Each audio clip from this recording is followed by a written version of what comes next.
Hello friend, स्वागत है आप सभी का अपने चैनल आर के स्टडी क्लासेज में।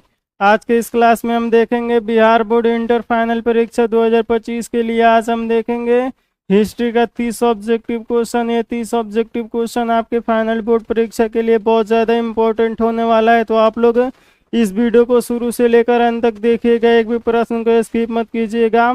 ये क्लास आपके लिए बहुत ज़्यादा इंपॉर्टेंट होने वाला है और बहुत ज़्यादा मज़ेदार होने वाला है, तो आप लोग इस वीडियो को शुरू से लेकर अंत तक देखिएगा, एक भी प्रश्न को स्किप मत कीजिएगा। इसमें बहुत ज़्यादा इंपॉर्टेंट ऑब्जेक्टिव क्वेश्चन है, तो आप लोग इस वीडियो को शुरू से लेकर अंत तक देखिएगा। और आप लोग इस चैनल पे पहली बार आए हैं तो चैनल को सब्सक्राइब कर लीजिए और बेल आइकॉन को ऑल पे दबा दीजिए, ताकि जब भी लाइव क्लास होगा आपके पास नोटिफिकेशन पहुंचता रहेगा। तो आप लोग चैनल को सब्सक्राइब कर लीजिए और बेल आइकॉन को ऑल पे प्रेस कर दीजिए, ताकि जब भी लाइव क्लास होगा आपके पास नोटिफिकेशन पहुंचता रहेगा। तो चलते हैं, बिना कुछ टाइम वेस्ट हुए क्लास को स्टार्ट करते हैं। चलते हैं पहले नंबर प्रश्न पे। आप लोग कमेंट बॉक्स में आंसर लगाते चलिए। आइए देखते हैं पहला नंबर प्रश्न। पहला नंबर प्रश्न है, सिंधु घाटी सभ्यता के स्थलों में सर्वप्रथम किस स्थल का उत्खनन हुआ था? आपको बताना है सिंधु घाटी सभ्यता में सर्वप्रथम किस स्थल का खनन हुआ था। तो ये किस स्थल का खनन हुआ था आप लोग को याद रखना है। तो ये किसका हुआ था? तो मोहनजोदड़ो का हुआ था, आप लोग को याद रखना है। यानी आपका बी नंबर 100% राइट आंसर हो जाएगा मेरे प्यारे स्टूडेंट, आप लोग को याद रखना है। आइए देखते हैं अगला नंबर प्रश्न 2 नंबर। आप लोग कमेंट बॉक्स में आंसर लगाते चलिए। 2 नंबर प्रश्न है, मोहनजोदड़ो किस नदी के किनारे बसा हुआ है? आपको बताना है मोहनजोदड़ो किस नदी के किनारे स्थित है। आप लोग जल्दी से कमेंट बॉक्स में बताइए कि मोहनजोदड़ो किस नदी के किनारे स्थित है। तो ये किस नदी के किनारे स्थित है आप लोग को याद रखना है, सिंधु नदी के किनारे स्थित है। यानी आपका बी नंबर 100% राइट आंसर हो जाएगा, आप लोग याद रखिएगा। आइए देखते हैं अगला नंबर प्रश्न 3 नंबर प्रश्न है, भारत का नेपोलियन किस शासक को कहा जाता है? आपको बताना है भारत का नेपोलियन किस शासक को कहा जाता है। आप लोग जल्दी से कमेंट बॉक्स में बताइए कि भारत का नेपोलियन किस शासक को कहा जाता है। तो किस शासक को कहा जाता है आप लोग को याद रखना है, समुद्रगुप्त को कहा जाता है। यानी आपका बी नंबर 100% राइट आंसर हो जाएगा, आप लोग को याद रखना है। आइए देखते हैं अगला नंबर प्रश्न 4 नंबर।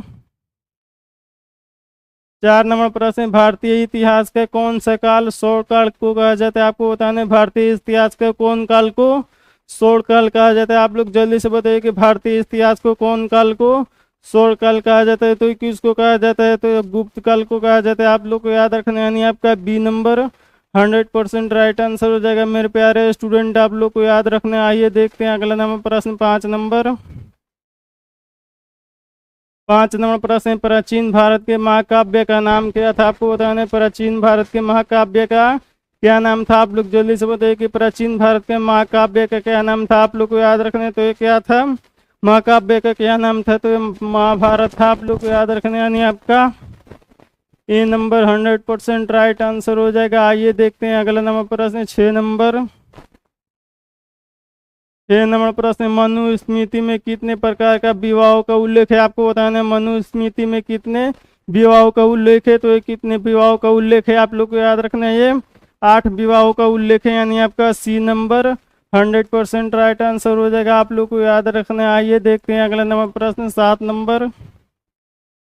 7 नंबर प्रश्न, आर्यों की सबसे प्रमुख पशु कौन था? आपको बताने आर्य समाज के सबसे प्रमुख पशु किसको मानते थे? तो ये किसको मानते थे? तो गाय को मानते थे, आप लोग को याद रखना है। यानी आपका ए नंबर 100% राइट आंसर हो जाएगा। आइए देखते हैं अगला नंबर प्रश्न 8 नंबर। 8 नंबर प्रश्न, प्रथम बौद्ध संगीति का आयोजन कहाँ हुआ था? आपको बताना है प्रथम बौद्ध संगीति का आयोजन कब हुआ था। आप लोग जल्दी से बताइए कि प्रथम बौद्ध संगीति का आयोजन कहाँ हुआ था, ये कहाँ हुआ था, आप लोग को याद रखना है पाटलिपुत्र में हुआ था। यानी आपका बी नंबर 100% राइट आंसर हो जाएगा। आइए देखते हैं अगला नंबर प्रश्न 9 नंबर। 9 नंबर प्रश्न, गौतम बुद्ध ने बौद्ध संघ की स्थापना कहाँ की थी? आपको बताना है गौतम बुद्ध ने बौद्ध संगीति की स्थापना कहाँ की थी। आप लोग जल्दी से कमेंट बॉक्स में बताइए कि गौतम बुद्ध ने बौद्ध संगीति की स्थापना कहाँ की थी। तो ये कहाँ की थी, आप लोग को याद रखना है, ये बनारस में किए थे। यानी आपका ये नंबर 100% राइट आंसर हो जाएगा। आइए देखते हैं अगला नंबर प्रश्न 10 नंबर।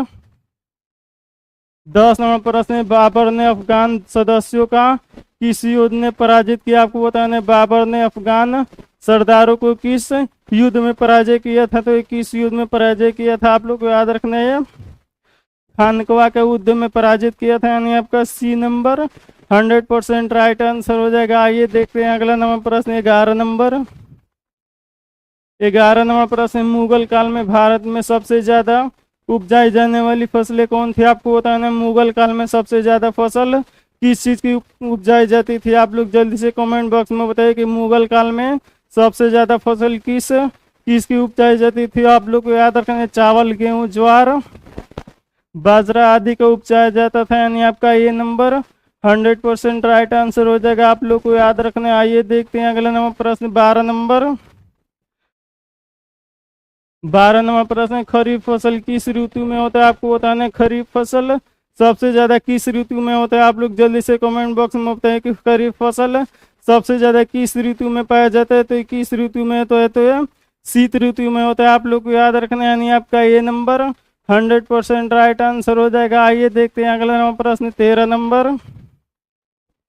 13 नंबर प्रश्न, भारतीय संविधान में कुल कितने कर्तव्य को जोड़े गए हैं? आपको बताना है भारतीय संविधान में कुल कितने कर्तव्य को जोड़े गए हैं। तो ये कितने कर्तव्य को जोड़े गए हैं आप लोग को याद रखना है, 42 कर्तव्य को जोड़े गए, यानी आपका बी नंबर 100% राइट आंसर हो जाएगा। आइए देखते हैं अगला नंबर प्रश्न 14 नंबर।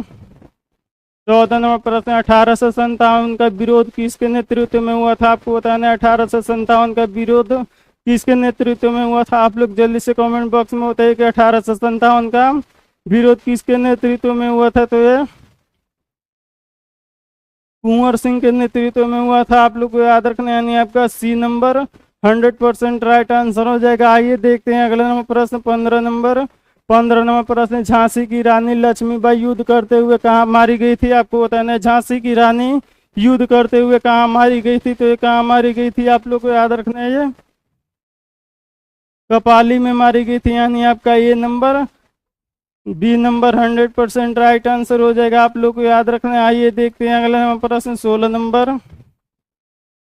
16 नंबर प्रश्न, 1857 ईस्वी में विरोध शहीद होने वाला प्रथम व्यक्ति कौन था? आपको बताना है 1857 विरोध में सबसे पहला शहीद होने वाला व्यक्ति कौन था। तो ये कौन था आप लोग को याद रखना है, मंगल पांडे था, यानी आपका बी नंबर बिल्कुल ही सही जवाब हो जाएगा। आप लोग को याद रखना है। आइए देखते हैं अगला नंबर प्रश्न 17 नंबर। 17 नंबर प्रश्न, औपनिवेशिक भारत में वाणिज्यिक राजधानी किसे बनाई गई? आपको बताना है औपनिवेशिक भारत की राजधानी किसको बनाई गई थी। तो ये किसको बनाई गई थी आप लोग को याद रखना है, मुंबई को बनाई गई थी, यानी आपका बी नंबर 100% राइट आंसर हो जाएगा। आइए देखते हैं अगला नंबर प्रश्न 18 नंबर। 18 नंबर प्रश्न, दिल्ली को कब औपनिवेशिक साम्राज्य की राजधानी बनाई गई थी? आपको बताना है दिल्ली साम्राज्य को कब औपनिवेशिक राजधानी बनाई गई थी। तो ये कब बनाई गई थी आप लोग को याद रखना है, ये 1892 ईस्वी में बनाई गई थी। आप लोग को याद रखना है, यानी आपका बी नंबर 100% राइट आंसर हो जाएगा। आइए देखते हैं अगला नंबर प्रश्न 19 नंबर।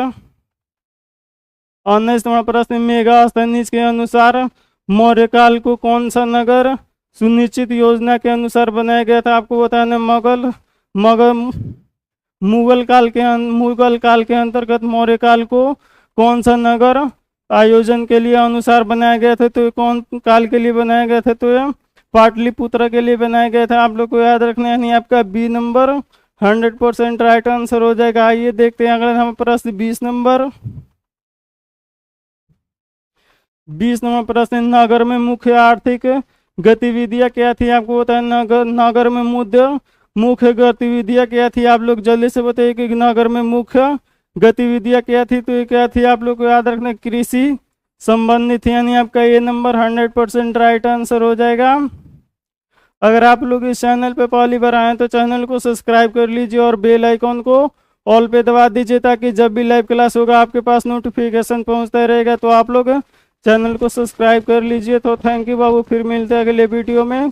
तब तक मन लगा के पढ़ाई कीजिए। Take care and bye.